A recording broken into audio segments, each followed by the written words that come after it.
simplement. Donc, on doit être bon. Super. À toi, Camille. Tout bon? Eh bien, bonjour à toutes et à tous. Bienvenue sur ce nouvel épisode de Voix de pionnier. Alors, pour celles et ceux qui nous rejoignent pour la première fois, Voix de pionnier, c'est un rendez-vous mensuel tous les premiers vendredis du mois en visio qui donne la parole à un dirigeant ou une dirigeante d'entreprise qui a décidé d'entreprendre autrement en portant la conviction que la transition écologique et sociale passe par une transition économique et donc qui a initié des transformations sur son modèle économique. Voilà, ça c'est représenté ici. Tout au long de, donc on va avoir deux temps sur cette matinée, enfin sur cette heure et quart qui vient. Il y aura un temps de témoignage. Nicolas présentera notre témoin du jour et tout au long de son témoignage, n'hésitez pas à poser vos questions à travers le chat. On vous donnera également la parole pour les exprimer de vive voix, mais par mesure de sécurité en début, on vous invite à couper vos micros. Et l'idée, c'est vraiment que ce soit un échange. Donc, il y aura une phase d'interview et après vraiment un temps d'échange avec vous, avec toutes les questions que vous pourriez avoir quant à ce que notre témoin a pu vivre dans son expérience et sa trajectoire. On va commencer tout de suite et donc je laisse la parole à Nicolas pour introduire notre témoin du jour. Merci Camille, bonjour à toutes et bonjour à tous. Donc, moi je suis Nicolas Frango, je travaille au CIRID, donc un centre de ressources sur l'innovation et le développement durable basé à Saint-Étienne. Et on travaille effectivement, comme disait Camille, sur les sujets de transformation de modèles économiques. Et aujourd'hui, on a avec nous du coup l'entreprise Heidi, avec non pas un mais deux témoins potentiels. En tout cas, on a Alexandre Jean qui est cofondateur de l'entreprise Heidi, et puis Fatima Jean également cofondatrice de l'entreprise Heidi également, qui vont être avec nous ce matin pour témoigner. Donc déjà, merci de vous rendre disponible pour partager votre expérience. En quelques mots pour introduire aussi Heidi.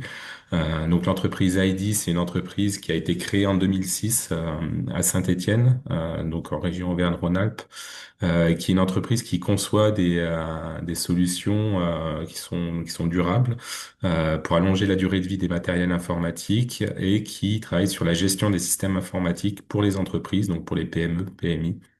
Une entreprise de 8 salariés qui a débuté un parcours aussi de transformation de son modèle économique en 2023, qui a suivi un parcours hein, donc sur 2 ans, mais qui a commencé avant à se poser pas mal de questions. Et pour introduire une petite anecdote, mais, je pense qu'on y reviendra sur la présentation de Heidi qu'Alexandre nous fera, qui a changé de nom assez récemment, enfin il y a 3 ans maintenant, même un petit peu plus, c'était peut-être fin 2022, qui s'appelait avant MyCloud et qui maintenant s'appelle Heidi. Donc, pour te donner la main, du coup, Alexandre, pour commencer à évoquer un petit peu la trajectoire de Heidi et comment cette question de transformation de son modèle économique, elle est arrivée, quelles intuitions il y a eu au départ, quelles limites aussi est-ce que vous avez rencontrées. Est-ce que tu peux nous en dire un petit peu plus sur le démarrage? Et puis, du coup, on va pouvoir peut-être couper le partage d'écran, comme ça, on peut tous se voir. Merci.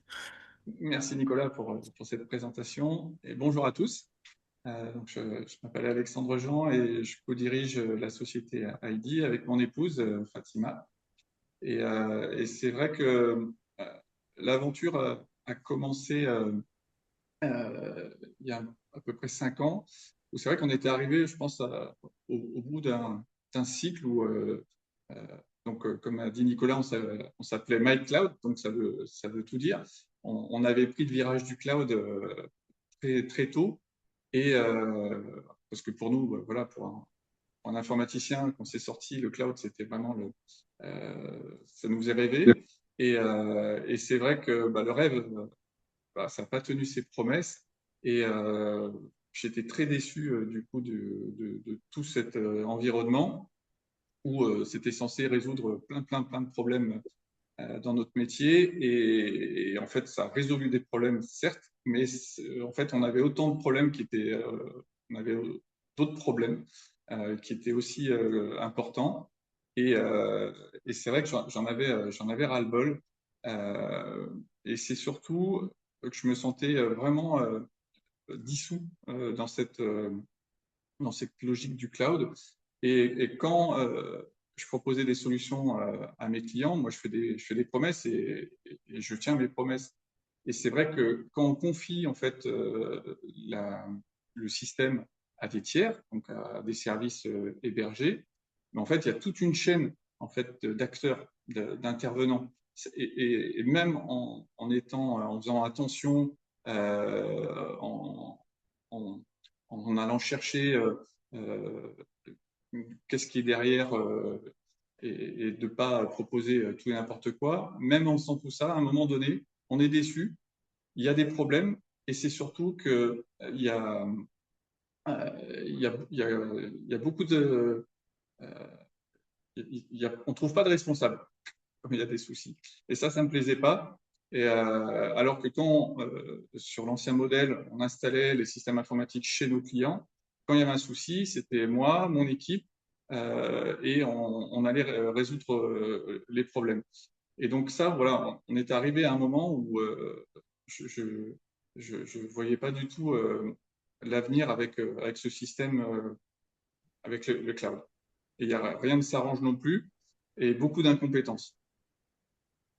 Peut-être pour évoquer ces problèmes aussi que tu évoques, peut-être les préciser un petit peu et comment est-ce que du coup penser l'informatique différemment, il a commencé à se développer. Il y a eu quelques démarches numériques responsables, des actions d'économie circulaire qui ont un petit peu marqué aussi le démarrage de cette trajectoire.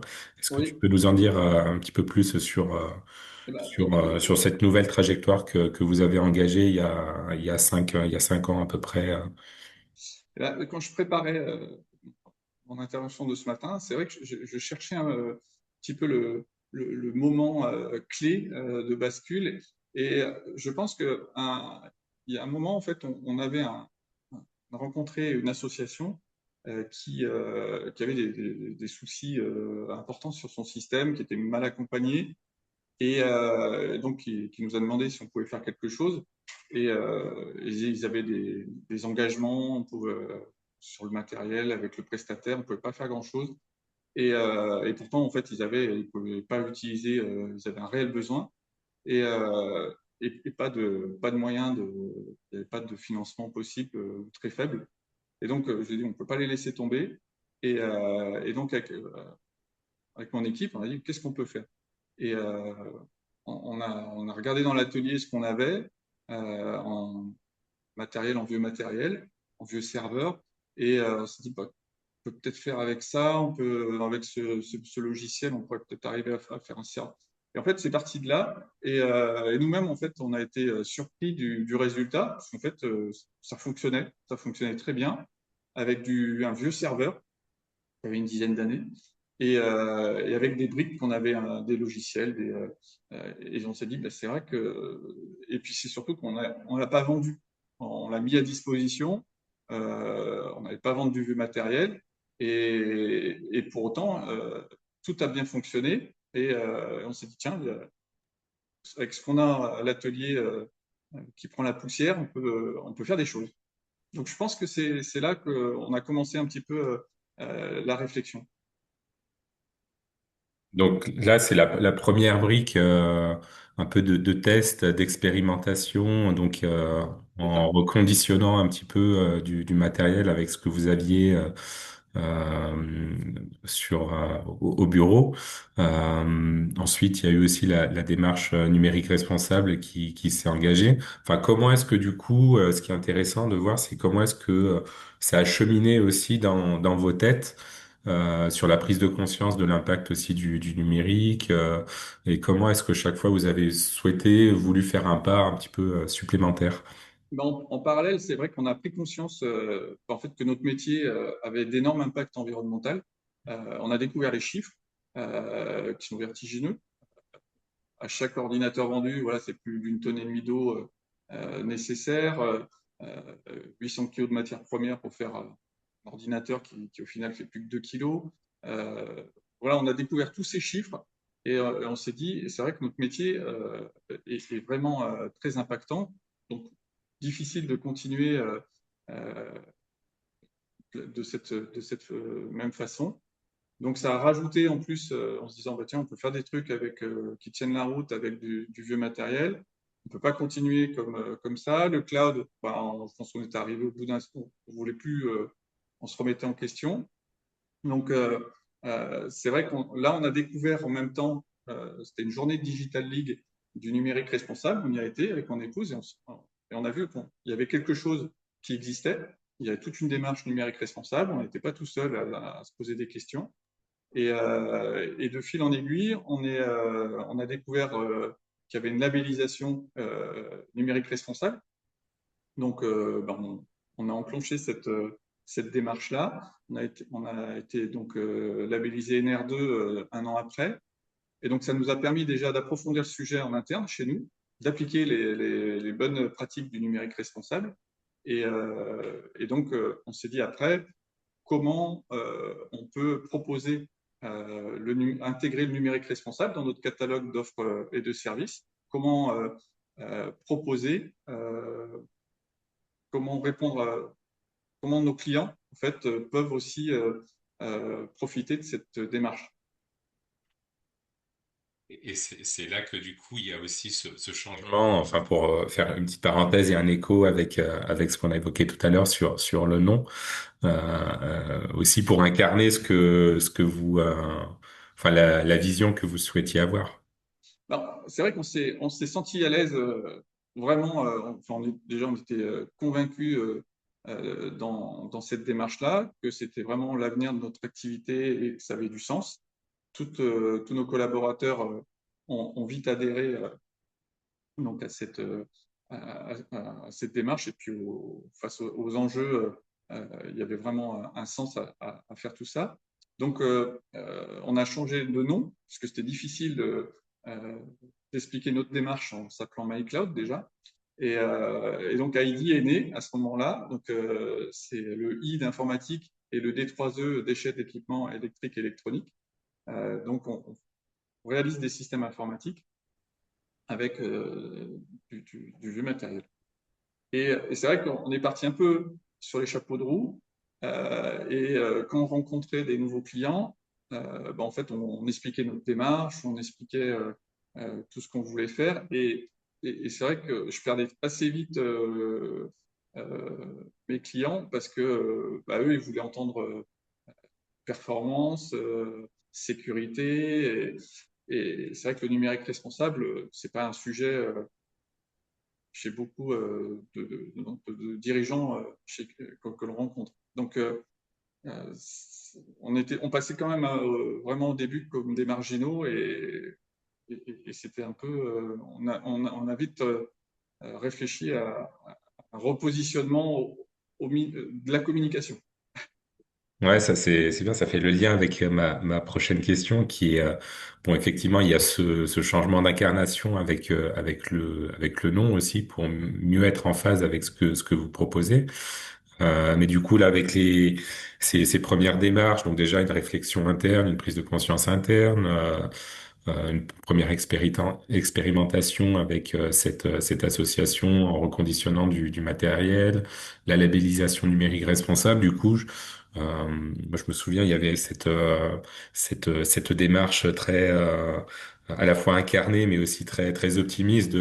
Voilà, on a envie d'embarquer aussi nos clients, nos clients dans cette démarche-là, de manière un peu entre guillemets optimiste et naïve ou candide.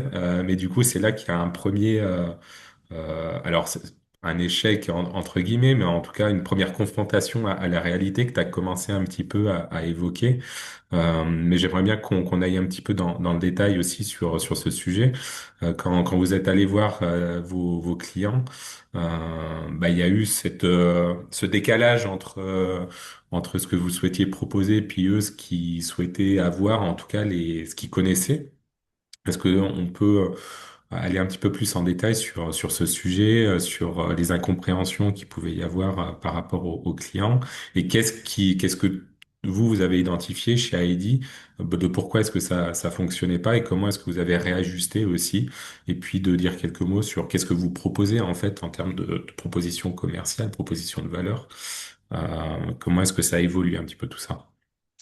C'est vrai que rapidement, la première chose à laquelle on a pensé, c'était de proposer du matériel reconditionné, puisqu'en fait, c'est 50% de l'impact environnemental du numérique, c'est la fabrication. Donc, la première chose qui était la plus logique, c'était de proposer du matériel reconditionné.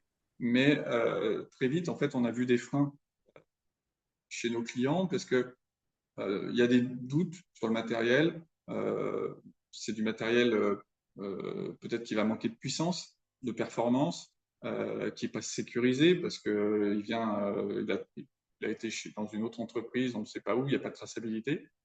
Donc, ils n'étaient pas emballés à, à pouvoir acheter du matériel reconditionné à la place du neuf. Et dans leur esprit, souvent, ça c'est un peu naturel, ils associent la performance au neuf. Nouvelle technologie, c'est performant, mais c'est du neuf, c'est pas de l'ancien. Donc, on a très vite changé notre position, enfin, notre réflexion, on l'a du coup élargie et on s'est dit en fait, il faut proposer un système informatique qui ne fait pas de compromis sur la sécurité, la performance, mais qui répond aux enjeux et à notre démarche de réduire les impacts environnementaux.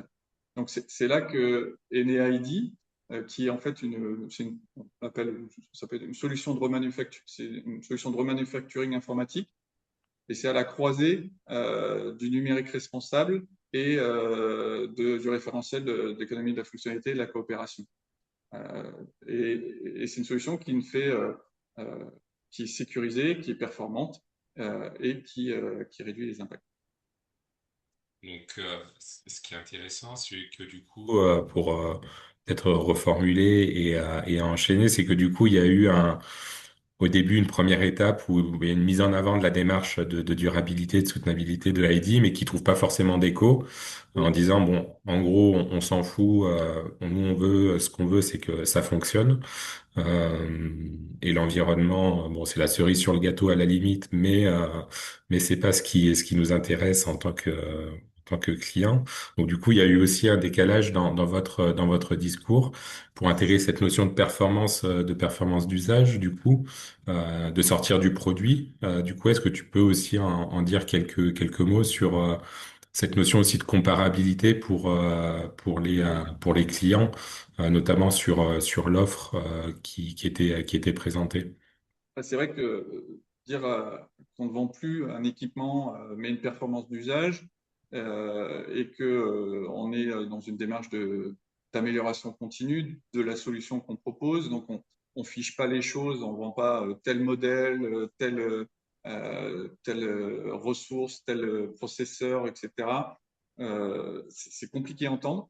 Et c'est surtout que quand je remettais mon offre, en fait, elle est pas, le client ne peut pas la comparer à une autre offre. Et du coup, on le perd. Donc, c'est vrai qu'on a remis dans nos offres commerciales, en fait, des, euh, des mots qui permettent vraiment de comparer. On a remis équipement, même si on ne détaille pas, on a remis prestations, maintenance, sauvegarde, on a remis des mots qui vont retrouver sur un autre devis et pour pouvoir comparer. Et là, du coup, on a, on a rencontré, euh, des, on a pu proposer et on a signé nos premières commandes et on a installé rapidement derrière. Votre modèle économique, votre modèle d'affaires, du coup, qui est lié à ces offres. Enfin, comment est-ce que c'est construit? Qu'est-ce que ça inclut?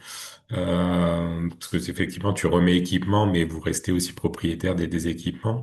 Donc, comment est-ce que ce modèle d'affaires il est construit? Est-ce que vous m'entendez bien? Du coup, j'ai Céline qui me fait un petit message. Bon, il J'essaie y a un moment, de me rapprocher le micro est un petit peu a été un petit peu réduit. loin. Mais en fait, c'est vrai l'économie circulaire est vraiment au cœur de notre solution. Et en premier, donc c'est un peu surprenant, mais on, on- on prolonge la durée de vie au maximum des équipements. Et en premier, ce qui est le plus logique, c'est de prolonger la durée de vie des équipements présents déjà chez nos clients. Donc, on va surtout leur dire de ne pas remplacer leur poste de travail. Euh, et, euh, et puis, s'il y a des nouveaux besoins, on va pouvoir leur proposer du matériel reconditionné. Et, et le plus important, c'est qu'on va leur proposer, c'est de la mise, pour nous, on met à disposition du matériel. Il n'y a pas de changement de propriété, de transfert de propriété, et il n'y a pas d'engagement rigide comme on peut le retrouver dans les offres informatiques. Et pour nous, c'est important parce que ça permet en fait de modifier les ressources en permanence, de les faire évoluer en permanence pour répondre aux besoins réels de nos clients. Et donc, on peut ajuster, enlever du matériel, des ressources, ajouter des ressources. Donc, ça, c'est vraiment clé dans notre solution. Euh, et c'est c'est vraiment la mise à disposition. Ça n'a pas été simple parce que on ne fait pas intervenir un tiers, une société de financement, une banque. Donc ça, c'est vraiment pour nous le plus difficile. Et encore aujourd'hui, on n'a pas toute la réponse, puisqu'en fait, c'est nous qui achetons le matériel, on le met à disposition et ça permet, dès que le matériel est plus nécessaire chez un client, de le récupérer et de l'installer chez un autre client. Donc voilà, il y a une vraie circularité du matériel, mais c'est à nous de le gérer. Euh, les serveurs, c'est la même chose. On va aller piocher dans des anciens serveurs. Donc on se fournit dans la filière locale Loire et Rhône. Par exemple, dans le Rhône, on se fournit au hub de l'économie circulaire, au HEC, ou des structures comme Ecoder. Et, euh, et donc, des fois, pour des projets, on ne trouve pas des serveurs qui correspondent à un projet. Et on a pris le parti on n'a pas encore une fois voulu refaire comme avant. Donc, on ne s'adresse pas à des grands constructeurs parce qu'on sait très bien qu'ils gèrent la fin de vie du matériel et ça, on veut lutter contre l'obsolescence programmée. Donc, on a travaillé avec le pôle éco-conception de Saint-Étienne et aujourd'hui, en fait, on assemble nous-mêmes des composants, on fabrique nous-mêmes nos serveurs à notre atelier avec l'objectif de faire durer 15 ans ces nouveaux équipements. Il y a une chose qui est intéressante, je trouve, à souligner, et j'aimerais bien qu'on passe rapidement dessus, c'est la notion aussi de coopération. Il y a deux choses avec le client aussi, enfin tu l'as évoqué sur l'évolutivité aussi de la solution, donc ça implique aussi de nouvelles relations avec le client. Et puis tu as évoqué aussi quelques acteurs, donc il y a aussi une notion de coopération territoriale et puis de travailler à l'échelle d'une filière aussi. Est-ce que en quelques mots, tu peux dire ce que ça change aussi d'un point de vue coopération avec ces acteurs, le client et enfin les clients et aussi le territoire. Alors, déjà, c'est vrai que toute cette solution, euh, ça fait à peu près donc 5 ans qu'on travaille sur, euh, sur cette solution et on a été accompagné par beaucoup d'acteurs, dans Cyril, qui nous a accompagnés pendant 18 mois avec le programme Relief et qui a vraiment, ce programme a vraiment été clé pour la réussite. On a été accompagné aussi par l'ADEME, par le Crédit Impôt Innovation, le C2I. Et pour revenir sur nos clients, c'est vrai que ça a été facile d'avoir la confiance de nos clients existants. Et donc, on les a transformés transformé leur système informatique vers la solution IT. Donc, on avait déjà la confiance. Donc, c'était déjà acquis. Et on leur a expliqué ce qu'on voulait faire. Ils m'ont dit, bon voilà Alexandre, on te fait confiance, mais tant que ça fonctionne, tu peux y aller. Mais c'est vrai que c'est plus difficile, comme on l'a évoqué tout à l'heure, avec un nouveau client, quand on va leur dire que on leur recommande aujourd'hui l'inverse du discours, c'est-à-dire d'enlever leurs serveurs du cloud et de remettre des serveurs dans leur entreprise. Et en plus de ça, c'est des serveurs, c'est du vieux serveur et il ne sera pas propriétaire du matériel. C'est un peu difficile à entendre. Donc, il faut beaucoup de pédagogie et surtout créer la confiance en s'intéressant à leurs besoins et en expliquant en détail notre démarche. On peut peut-être, je crois qu'il y a quelques questions dans le chat. Oui, tout à fait. Je voulais le laisser parce que c'était des questions isolées, mais on peut prendre les questions qui sont déjà venues. Il y a Cécile qui évoquait tout à l'heure, Alexandre, tu parlais de la difficulté sur la trésorerie parce que vous achetez le matériel. Ouais. Et donc Cécile demandait si vous étiez rapproché de la nef. Alors je sais pas si Cécile, tu veux allumer ton micro pour préciser ta question. Peut-être tu penses à un dispositif en particulier de la nef. Alors, bonjour à tous. Nicolas, je ne sais pas si vous connaissez la Nef, c'est une banque très particulière, Mm. puisque elle affiche l'intégralité de ce qu'elle finance avec l'argent qui est déposé soit par les entreprises, soit par les particuliers. Et moi, je pense que, enfin, c'est pour ça que je voulais savoir si vous aviez déjà vu le sujet avec eux, parce que c'est vraiment le profil je pense, de projets qui sont susceptibles de financer, quoi. Non, on n'a pas rencontré la nef encore. Non. Ok, C'est- bah, moi, je connais bien le directeur sur la région sud. Du coup, je ne sais pas jusqu'où il va, mais je peux lui demander, en fonction de là où vous êtes, je peux lui demander si c'est ça son secteur ou pas. Et Ah oui. sinon, qu'il se mette en relation avec son collègue de la bonne zone. En gros, eux, en fait, ils cherchent autant des financements que des projets, parce que, si vous voulez, eux, ils étudient les dossiers que quand le profil de l'entreprise leur convient. Ils sont très très sélectifs sur les profils d'entreprise. Et du coup, ils ont du mal à trouver des entreprises vertueuses, quoi. Donc c'est possible que votre projet les intéresse. On est très intéressés parce que c'est vraiment une problématique aujourd'hui où on avance au fil de l'eau et on n'a pas ça nous limite aujourd'hui sur les projets parce que si on n'a pas de trésorerie, on ne peut pas financer les équipements. Et ouais, ouais, non, c'est clair. Enfin, moi, bon, à la base, je suis une financière. C'est sûr que moi, tout de suite, là, quand vous avez dit, ah, c'est bon et tout, on fait la mise à disposition, on dit, ouah, comment ils font avec les fonds propres, quoi. Ouais. Non, Et, c'est et clair. on ne veut Oui. surtout pas revenir sur le modèle parce que ça casserait toute notre démarche de faire intervenir un tiers, une société de financement ou banque, parce qu'on fige, c'est-à-dire qu'on va s'engager sur un équipement, un modèle, un numéro de série, Ouais. et sur 36, 60 mois, et puis après c'est fini, on ne revient plus dessus, on ne peut plus se remettre autour de la table avec le client quand il y a des nouveaux besoins. C'est vraiment clé dans notre solution. Et du coup, j'en profite pour poser ma deuxième question, si vous le permettez. Du coup, vous êtes en lien avec Christian Bruer, qui travaille sur la pérennité programmée circulaire. Non. Ok. Non, non. Je vais vous mettre aussi en relation avec lui. En fait, Avec plaisir. lui, c'est le patron de Mobion, bah, qui est bien connu, par exemple, de Sébastien Graal, je pense. Enfin, voilà.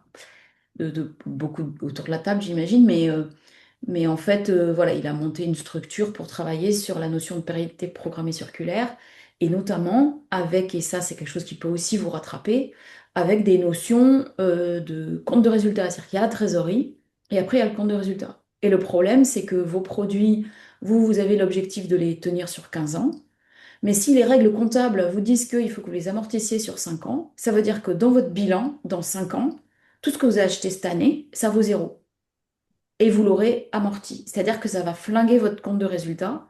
Et ça, derrière, bah, ça fait peur à tout le monde. Ça fait peur aux clients, ça fait peur aux fournisseurs, ça fait peur aux banquiers. Donc, il y a aussi, donc ils se bagarrent aussi sur ce sujet-là, notamment. Et la pérennité programmée, bah, c'est vraiment l'esprit dans lequel vous êtes, quoi. C'est-à-dire que vous faites ce qu'il faut, vous, pour que vos produits durent longtemps, quoi. L'amortissement comptable, c'est vraiment quelque chose qui est un facteur dans une des causes de tout cet impact environnemental, puisqu'effectivement, on amortit sur 3 ans, alors que la durée de vie d'un équipement, c'est plutôt 5, 7 ans. Et ça fausse beaucoup de choses. Ouais, et puis l'esprit, c'est que vous pouvez récupérer un équipement, vous allez changer 20% de pièces, le remettre, et donc lui, il se bagarre pour qu'il y ait en fait une comptabilisation qui soit plus par composant, de façon à ce que quand vous faites, quand vous, voilà, que ça garde de la valeur, quoi. Que ça corresponde à la valeur réelle, quoi. Bon, mais très bien. Bah, écoutez, je vous mettrai en relation. Merci beaucoup. Avec plaisir. Merci Cécile. Euh, Vas-y, Camille. Ouais, il y avait une question de Sylvie qui va apporter justement un sujet qui a pas encore été traité sur l'ancrage territorial. Sylvie qui demandait si les offres d'ID, elles sont disponibles dans toute la France. Est-ce que tu peux nous parler du coup de votre positionnement au niveau écosystème? Alors, c'est vrai que pour nous, la proximité est très importante avec nos clients. Donc, puisqu'on installe du matériel, et puis c'est surtout, on fait toute l'assistance, la maintenance et donc la proximité. Même si à une époque, on a cru qu'on pouvait s'en passer avec le cloud, pas du tout. En fait, elle est clé dans toutes nos installations et dans toutes les relations qu'on a avec nos clients. Et il y a toujours un moment où c'est très important d'être à côté. Par contre, pour notre développement, on pense plutôt à s'appuyer sur des partenaires qui auraient la même envie que nous de faire autrement et avec leurs clients. Et on serait prêt justement à expliquer notre démarche, notre fonctionnement, et proposer notre solution à travers des partenaires. C'est plutôt l'idée que l'on a pour proposer notre solution en dehors de notre territoire. Et vous en cherchez actuellement des partenaires, notamment en région parisienne? Alors, on n'a pas une démarche active, mais ça sera l'opportunité et les rencontres en fait qui feront l'occasion de Parce, collaborer et de coopérer avec des personnes qui bon, en ont envie. parce que moi, je connais un peu Manutan et notamment la partie Manutan enfin, qui a racheté une toute petite entreprise qui s'était un peu positionnée sur des problématiques comme ça, qui étaient de lutter contre l'obsolescence des- de tout le matériel informatique. Ils sont bien basés en région parisienne et c'est exactement leur démarche, donc ça pourrait les intéresser. J'en parlerai, puis si ça les intéresse, je mettrai en contact. Ah ben, avec plaisir, les échanges et puis c'est des rencontres qui ont Mm, fait tout à fait. qu'on en est là aujourd'hui, donc avec plaisir, bien sûr. Merci, merci Sylvie.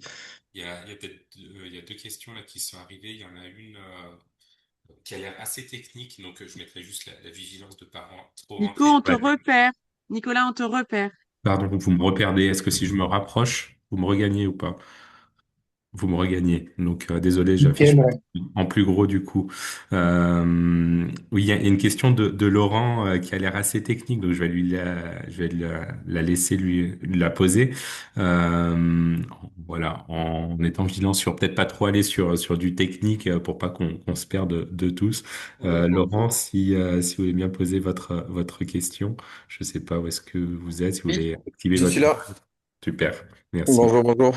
Oui, oui, je vais pas aller trop dans la technique, promis, même si on pourrait certainement parler des heures avec Alexandre plus tard. Mais globalement, c'est pour juste situer un peu, oui, voilà, on parlait cloud au début, on parle de serveurs à disposition, donc c'est savoir jusqu'où ça va un peu dans les entreprises et qu'est-ce que ça couvre concrètement en termes de comparaison. La première question, enfin le premier point par contre, les chatons, c'est particulier, ça vient de Framasoft, c'est un collectif qui travaille justement sur ces notions d'hébergement plus raisonnées. Il y a notamment le Deux Fleurs ou d'autres comme ça qui sont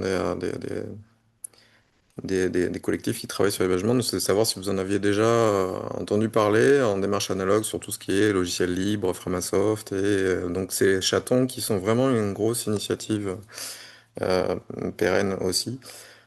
Donc voilà, il y a ces deux questions-là, mais très sommaires sur la technique, hein. Ça suffira, désolé. Donc, Souci. Merci Laurent. donc, si j'ai bien compris, ouais, si vous voulez savoir un peu le périmètre que la solution ID couvre, euh, donc c'est vrai donc c'est un serveur, donc c'est l'équipement essentiel euh, dans tout système informatique. Et Mhm. donc, on a pris le positionnement de faire revenir ce serveur dans les locaux, dans l'entreprise. Donc déjà, ça répond d'emblée à une question à la question de la souveraineté, puisque les Mhm. données sont dans l'entreprise. On ne se pose plus la question de savoir où ils sont, dans quel pays. Ok, ouais. C'est plutôt on-premise, et après, du coup, vous C'est du avez... on-premise, Et jusqu'où exactement. ça va au niveau logiciel, du coup, par-dessus?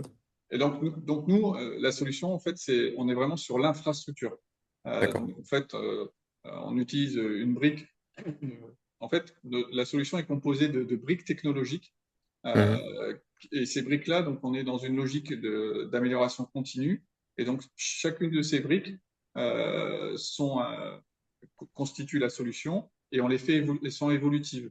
Et donc, on peut soit les améliorer, soit les remplacer. Et c'est ce qui fait aussi la robustesse de notre solution, c'est que chez ID, en fait, toute l'équipe participe à. C'est vrai que j'en ai pas parlé, mais toute l'équipe, tous les collaborateurs sont dans la démarche et ça a beaucoup intéressé puisqu'on a changé de rôle. Avant, on était dans un simple rôle de revendeur de solutions, de matériel Mhm. divers et variés. Aujourd'hui, on est dans un rôle de développement de produits. Et donc, toute l'équipe fait des benchmarks. On travaille, on a toute une liste de solutions que l'on souhaite intégrer. Et beaucoup aujourd'hui dans l'open source.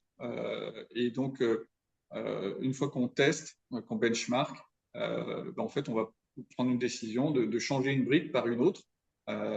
Et pour des questions de performance, des questions de sécurité, des questions de souveraineté. Et donc, le système s'améliore en permanence. Et c'est vrai qu'aujourd'hui, c'est même très important, c'est devenu très important chez nous, parce qu'on on a aujourd'hui beaucoup de serveurs en production. Et maintenant, en fait, à chaque fois qu'on change une brique, évidemment, on la change chez tous nos clients. Et Mhm. donc, il faut qu'on anticipe, il faut qu'on prépare ces évolutions. Donc, on est vraiment dans une logique de développement de produits, de mise à jour. Et c'est complètement différent comme métier. Entendu. D'accord. Et non, je ne connais pas du coup les, la structure là, dont vous avez parlé. Je serais intéressé d'en savoir plus.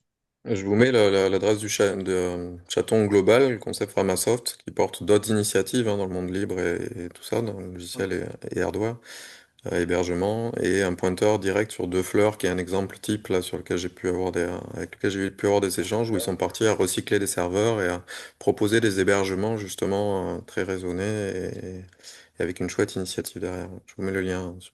avec plaisir. Merci. Donc oui, ouais, c'est intéressant dans ce que tu disais, Alexandre. Il y a aussi cette notion du coup de mutualisation. Au final, le besoin d'un client peut aussi faire participer à l'amélioration du service apporté chez les autres clients s'ils en ont besoin. Donc il y a aussi cette notion de mutualisation et de partage de la valeur quelque part aussi entre différents acteurs. Et du coup, je rebondis sur une question de Sandrine, peut-être qui est un petit peu en lien avec ça. C'est parce qu'on a évoqué un petit peu le modèle d'affaires, etc., mais le modèle de revenu, du coup.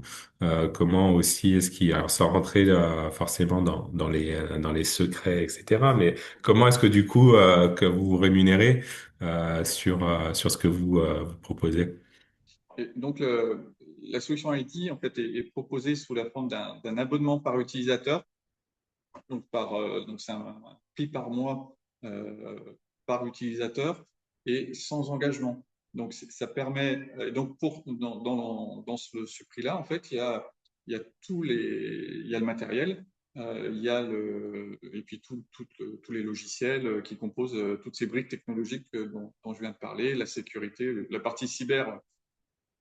Si on part sur ce sujet, je vais rester 1 heure, mais la partie cybersécurité, elle est vraiment très importante et c'est ce qui a évolué pour le plus. Et, et donc, dans ce prix, euh, donc, on a l'amélioration continue, l'assistance utilisateur, les déplacements, enfin, il y a tout. Et surtout, l'important, c'est que nos clients, chaque mois, peuvent faire des plus et des moins. C'est vrai que le moins en informatique, c'est plutôt rare, mais chaque mois, ils peuvent enlever, rajouter des utilisateurs. Nous, on adapte les ressources en fonction. Et pour donner quelques informations, voilà, on est à partir de 59 € par utilisateur par mois. On a 3 formules. Donc, c'est vraiment. Et nos clients, nos profils de clients, j'en ai pas parlé, c'est vraiment tout secteur d'activité euh, et, euh, et des profils de TPE. Donc, je veux dire de 5 utilisateurs. Aujourd'hui, en termes de taille d'utilisateurs, on a un client qui a plus de 120 utilisateurs. Voilà. On fait vraiment le grand écart, mais c'est la même solution. Tu as aussi commencé un petit peu à évoquer un sujet tout à l'heure en parlant des équipes, des changements. C'est aussi qu'est-ce que ça a produit en interne en termes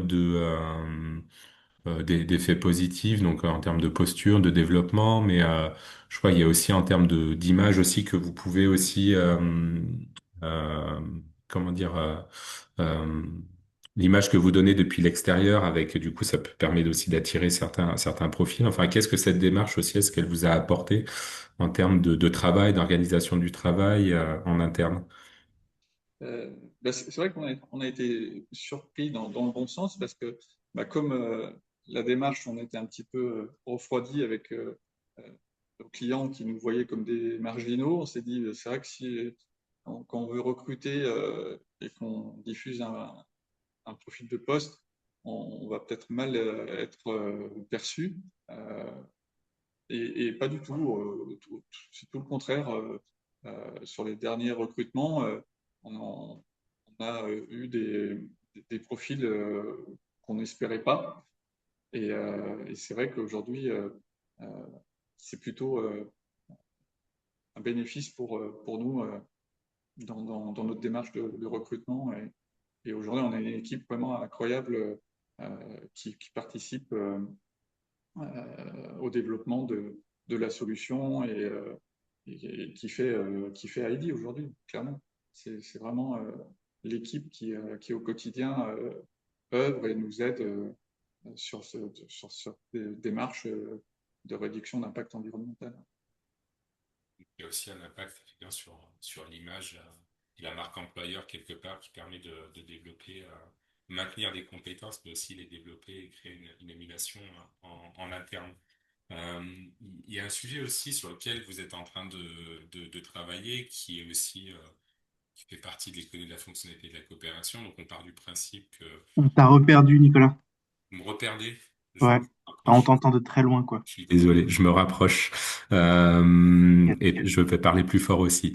Je disais que l'économie de la fonctionnalité de la coopération, ça a aussi une ambition d'avoir un impact environnemental positif. Et c'est des choses qui peuvent être assez difficiles aussi d'objectiver avec des chiffres. Et là-dessus, vous avez aussi un projet. Enfin, vous travaillez aussi sur la mesure pour crédibiliser aussi, puis pour progresser dans cette démarche. Est-ce que tu peux nous en dire quelques mots? Oui. Ben, à un moment de notre démarche, effectivement, on s'est posé la question, est-ce que tout ce qu'on fait, est-ce qu'on le fait dans le bon sens? Parce que on sait très bien dans les démarches qu'on peut avoir, il y a des effets rebonds, ça se trouve, tout ce qu'on fait, on le fait dans le mauvais sens. Et à quel point c'est vertueux. Et donc, on a eu la chance de pouvoir faire réaliser une analyse de cycle de vie simplifiée de la solution ID. Et, et c'est vrai que là, pour le coup, on a eu des chiffres sur un instantané, mais qui était vraiment très intéressant parce que on a eu, par exemple, donc sur toutes les limites planétaires, on a moins 84% évidemment sur l'utilisation de l'eau. Ça, c'est vu qu'on limite la fabrication d'ordinateurs, ça c'est logique. Moins 78% sur l'épuisement des ressources naturelles minérales, moins 61% sur le bagage écologique, moins 59% sur l'écotoxicité aquatique, etc., etc. Donc on a eu des chiffres qui sont vraiment très intéressants et on a voulu aller plus loin à dire maintenant, il faudrait qu'on rende ça visible au cas par cas sur chacun des systèmes installés chez nos clients qui sont forcément hétérogènes, différents. Et donc, on a eu la possibilité de travailler avec l'école des mines de Saint-Étienne et de faire une preuve de concept. Donc, on a 5 étudiants qui ont planché sur ce projet. Donc, c'est de réaliser un outil de mesure qu'on installerait donc sur tous les équipements, serveurs, postes de travail. Et l'idée, c'est de mesurer pour améliorer.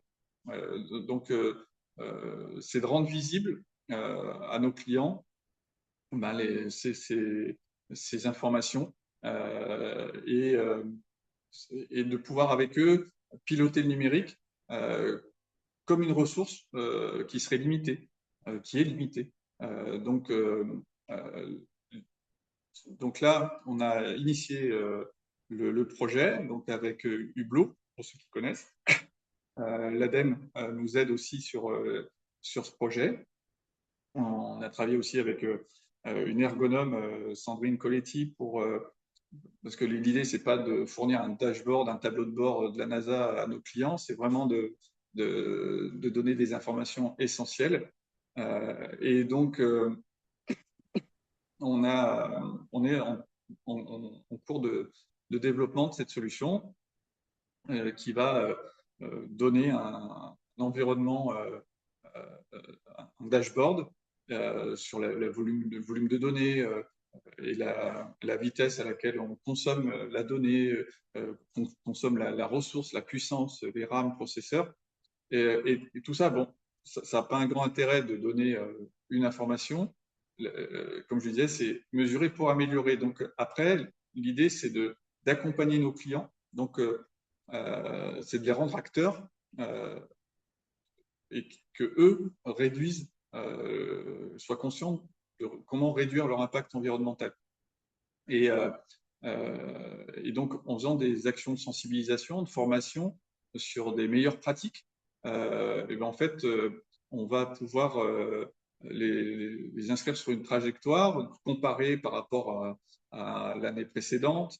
Donc, c'est vrai que pour nous, ça va être un nouveau métier. Donc, il faudra qu'on aille s'entourer de nouveaux collaborateurs, de formateurs, parce que ce n'est pas des choses aujourd'hui que l'on fait. Mais c'est vraiment pour nous l'aboutissement de notre démarche.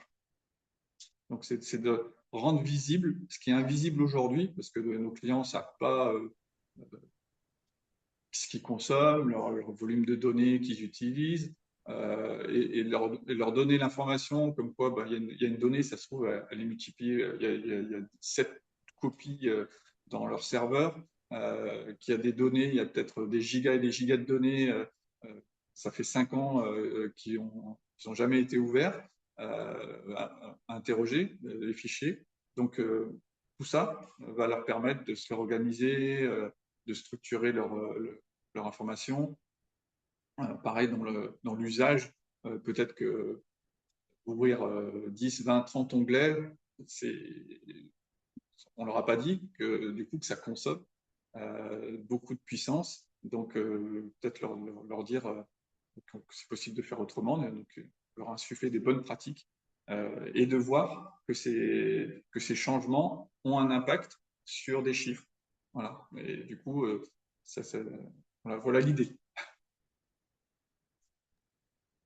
Super, merci. Du coup, je crois que ça a répondu. Je crois que Stéphanie avait posé la question de comment est-ce que justement ça embarque aussi le client dans une trajectoire déjà de prise de conscience et puis d'évolution de ses pratiques. Mais effectivement, là, ça fait partie des chantiers aussi en cours pour justement être dans une démarche aussi collective.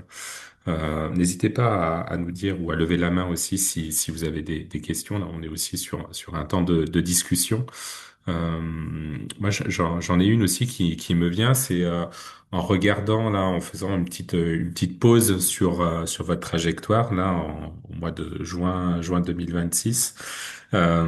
Si tu devais te retourner en arrière, enfin, quels sont un peu les enseignements, enfin, quels sont les enseignements que vous pourriez tirer de votre démarche pour l'instant, parce qu'on voit que ça illustre bien aussi la notion de trajectoire dans une entreprise, hein, avec la prise de conscience, d'abord des premières actions un peu de test, d'expérimentation, de déploiement. Enfin, quels sont un peu les grands enseignements sur que Heidi pourrait tirer aujourd'hui? Euh, bah, c'est vrai que ça a redonné vraiment un souffle dans. C'est vrai que moi, ça fait 30 ans que je suis dans l'informatique d'entreprise. Du coup, j'ai vraiment vu toute la révolution du numérique, qui est finalement sur une très courte période, où on a eu au final tous ces impacts vertigineux. Donc, et puis, toutes ces révolutions comme le cloud, euh, euh, aujourd'hui, il y a vraiment du sens au quotidien. Euh, le métier n'est plus du tout le même.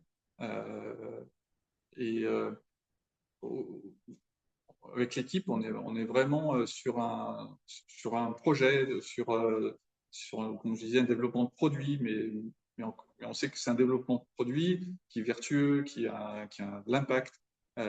Du coup, on n'est pas des simples revendeurs de gros éditeurs ou de gros fabricants de matériel, comme on l'a été.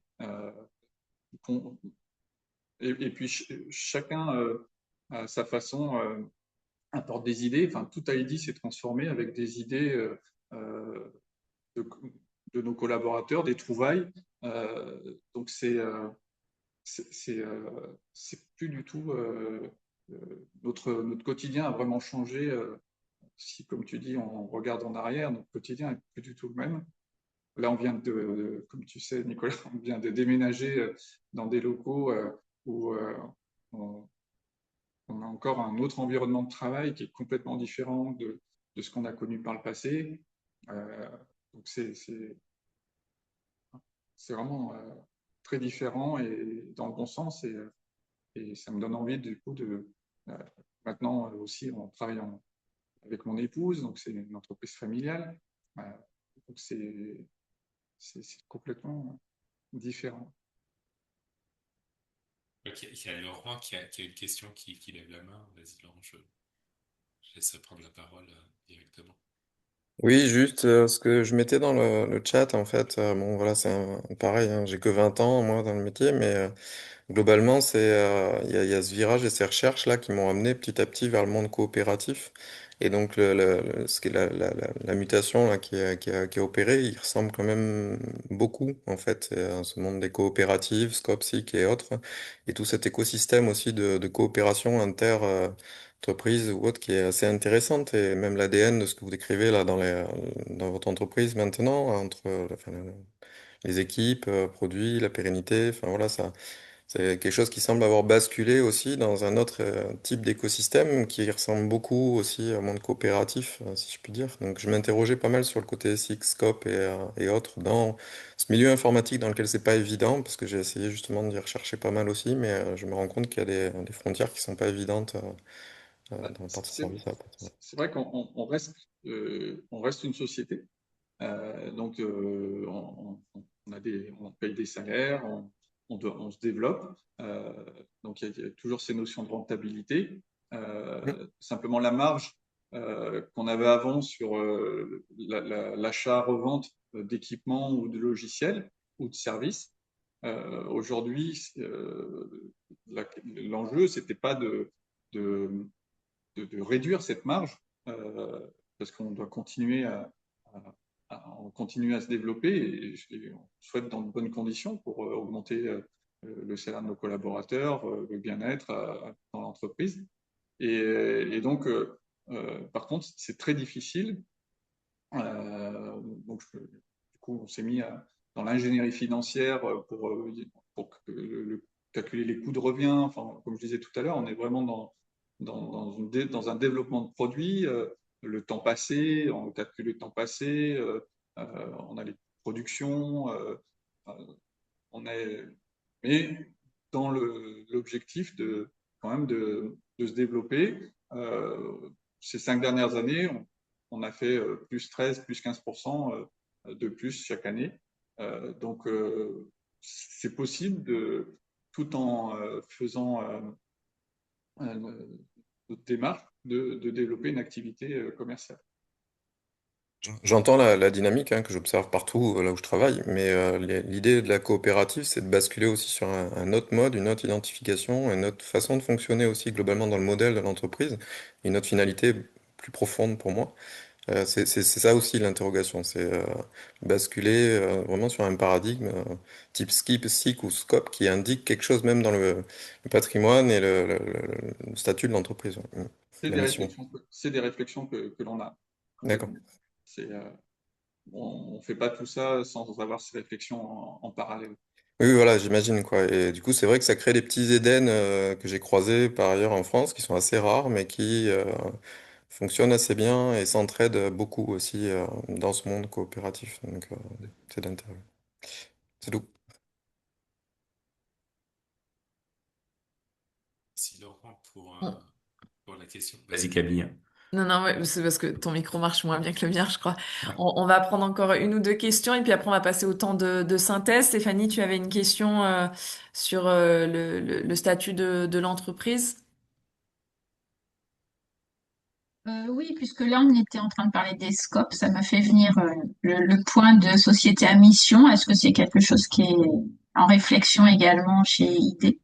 Oui, exactement. Oui, c'est un peu c'est cette réflexion globale sur la structure, le statut. Euh, c'est c'est vraiment des réflexions que l'on pousse aujourd'hui. L'idée, je pense, derrière tout ça, c'est aussi de se rappeler qu'on est sur des sociétés qui sont en trajectoire et donc il y a encore plein de choses à explorer. C'est ça qui est super. C'est que tout n'est pas fait, tout n'est pas figé et que tout évolue en permanence.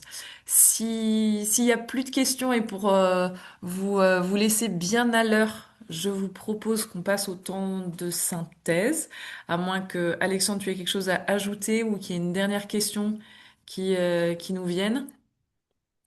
Si c'est OK pour tout le monde, on peut. Non, pour finir, on Vas-y. n'a pas toute cette réflexion sur l'environnemental sans le social. Ouais, Ça va de pair et, et c'est des choses qu'on veut changer aussi dans la structure. super. Bah, merci beaucoup Alexandre pour ton témoignage. Si tu le permets, on, on- je vais faire une petite synthèse de tout ça. Est-ce que vous voyez mon écran ou pas? On Oui. Ouais, voit ton si c'est bon. écran. Ok, super. Donc merci encore Alexandre pour ton témoignage qui vraiment donne à voir une EFC qui est très concrète. Enfin, je pense que ça s'est ressenti aussi à travers les questions parce qu'on était sur des choses assez précises et très très concrètes. Donc ça euh, c'est hyper enrichissant, je pense pour l'ensemble des participants, même pour toi puisque on a gonflé un petit carnet d'adresses, donc ça peut être chouette. À travers ton témoignage, on voit vraiment une offre qui est moins centrée sur l'objet informatique que vraiment sur les effets utiles qui sont produits dans la durée. Et donc, si on regarde un peu ce témoignage sous le prisme vraiment de l'EFC tel que on la pratique dans les clubs un peu partout à travers la France, on a un référentiel qui nous propose un modèle économique de l'EFC à travers 6 dimensions. Et donc, dans ton témoignage, on retrouve vraiment ces 6 dimensions, notamment avec la proposition de valeur où tu es passé de la vente d'équipements informatiques au fait de garantir un environnement de travail qui soit performant, sécurisé, adapté aux usages. Tu as parlé aussi de la notion de ressources avec à travers des ressources matérielles, avec cette démarche d'utiliser du matériel reconditionné et de le faire durer le plus longtemps possible. Tu parlais de 15 ans sur le matériel que vous employez, mais ça n'a pas ça a d'autant plus de valeur quand c'est associé avec des ressources immatérielles qui sont tous les services qui sont associés et ce qui a été évoqué notamment à travers les questions, l'accompagnement du client sur un usage responsable du numérique. Vous vous contentez pas de lui fournir une solution, mais vous l'accompagnez aussi pour que lui-même améliore son usage. Et donc ça fait tout à fait le lien avec l'EFC. Tu as parlé également de l'organisation du travail qui avait pas mal changé à travers les équipes. Moi, j'avais noté les termes quand on avait préparé cet échange de proximité, de lisibilité. Tu as insisté sur ce point quand tu as évoqué les premiers écueils que vous avez rencontrés parce que vous proposiez une offre qui était très différente des autres acteurs du même marché. Et donc l'idée, c'était pour que ça parle aux clients, il fallait parler le même langage, donc il fallait créer des repères communs. Même si, et donc ça contribue à établir une relation de confiance. C'est un terme que tu as beaucoup évoqué. La confiance fait partie intégrante de l'UFC dans la relation avec ses parties prenantes. Donc il y avait la confiance qui était déjà établie pour les clients existants et la confiance qui était à gagner avec les nouveaux. Et pour ça, eh ben, il fallait aussi avoir une offre qui soit lisible et un langage qui soit commun entre vous. Et donc ça, c'est des choses, c'est par l'expérience que vous vous êtes rendu compte aussi il fallait aussi revoir le langage pour pouvoir établir cette relation de confiance avec les nouveaux clients. Et puis la quatrième dimension, je trouve, qui est beaucoup ressortie à travers ton témoignage, c'est sur la partie mode de contractualisation, puisque du coup, Heidi ne s'engage pas sur des moyens en misant tout sur un niveau de technologie, les derniers euh, les derniers équipements sortis, les plus récents, les plus modernes, mais plutôt euh, sur des résultats avec une performance. Enfin, ça c'est la conviction d'Heidi que la performance elle n'est pas associée au matériel, mais vraiment au service qui est autour de ce matériel-là. Donc ça c'est pour moi les 4 dimensions qui ont été les plus mises en avant à travers ce témoignage de ce matin et puis votre démarche globale chez Heidi. On n'est pas rentré en détail sur la partie répartition de la valeur et gouvernance, mais parce qu'on se connaît, on a aussi la notion que Heidi, mais d'ailleurs ça a été évoqué en question sur l'ancrage territorial, notamment le travail d'Heidi avec des partenaires locaux sur l'approvisionnement en matériel reconditionné. Donc il y a plein de choses très intéressantes qui ressortent de ce témoignage-là et qui font complètement écho avec le référentiel de l'EFC.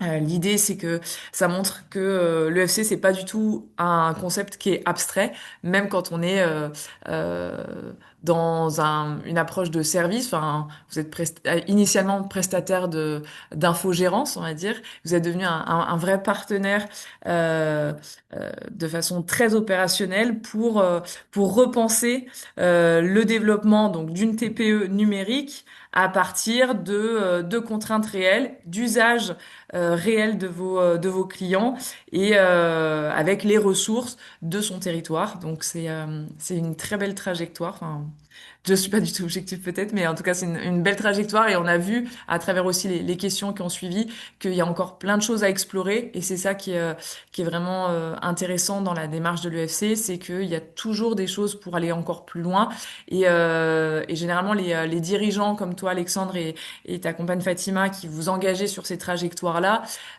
c'est que vous êtes toujours curieux et en exploration de comment je fais pour aller encore plus loin, comment je me questionne aussi en permanence. Il y a cette notion de réflexivité aussi, de se questionner sur est-ce que ce que je fais, je le fais dans le bon sens? Là, tu as parlé de la dernière action là avec les ACV et vérifier qu'en fait votre démarche, elle va bien dans la bonne direction. Et donc ce questionnement permanent est aussi très enrichissant parce que ça permet de s'assurer que la trajectoire est la bonne et qu'on on s'écarte pas du but commun, d'une transition qui soit plus juste pour l'ensemble du vivant. Donc voilà, j'espère que ce témoignage a apporté aussi bien à notre témoin à travers vos questionnements que à vous participants de cette matinée. Et puis on va passer aux actualités, sauf si Nicolas, tu as quelque chose à compléter Ouais, sur je ce voulais sujet. juste Ouais. compléter une chose, peut-être pour répondre aussi à Sandrine rapidement sur quelles sont les différentes briques sur lesquelles Heidi a travaillé. Enfin, du coup, Alexandre, tu pourras me compléter, mais voilà, il y a à la fois effectivement un travail qui a eu lieu sur la proposition de valeur, donc sur l'offre technique, et puis du coup tout ce qui se décline à partir de ça. Donc à la fois les instruments de mesure, mais aussi les outils juridiques de construction de l'offre commerciale, etc. Donc voilà, tous ces sujets ont été, toutes ces briques, on va dire, qui font le modèle économique d'une entreprise, ont été travaillées et sont encore en travail par Heidi, parce qu'il y a aussi des ajustements qui se font au fur et à mesure, mais il y a la proposition de valeur, il y a l'offre technique, la façon de faire des devis, de contractualiser, etc. Tous ces sujets ont été travaillés. Euh, voilà, c'était simplement pour répondre rapidement à Sandrine. J'espère que ça répond à la question. Sinon, vous pourrez revenir euh, vers nous. Et avant de conclure, du coup, il y a Cécile qui demande si on peut revenir sur la diapo juste avant, sur le profil de Heidi. Donc comme ça, on y revient rapidement en une petite minute avant de passer sur les actus et les prochains rendez-vous de Voix de Pionnier.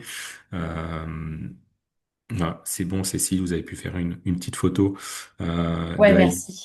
Sinon, Ouais. il y a sur les posts LinkedIn, sur le mail, etc., vous pouvez assez facilement retrouver les coordonnées de Heidi ou les nôtres. On sera un plaisir de vous mettre en relation.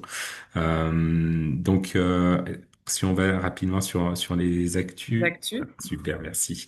Donc les actualités du réseau, donc voilà sur le territoire, on le rappelle, il y a tout un tas d'acteurs qui œuvrent sur ce sujet de transformation de modèle économique et transition économique. Donc en Occitanie, le 25 juin, il y a notamment un temps fort sur l'économie de la fonctionnalité et de la coopération avec la rencontre avec un sénateur dans l'après-midi, puis une soirée co-organisée avec Terre de FC Occitanie et le CJD sur pourquoi est-ce que la transition n'aura pas lieu.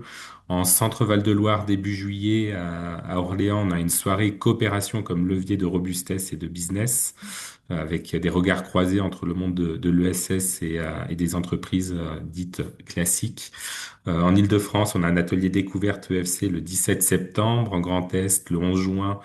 Alors, est-ce que je me risque à la prononciation du lieu à Mutterl-Scholz, un forum coopération?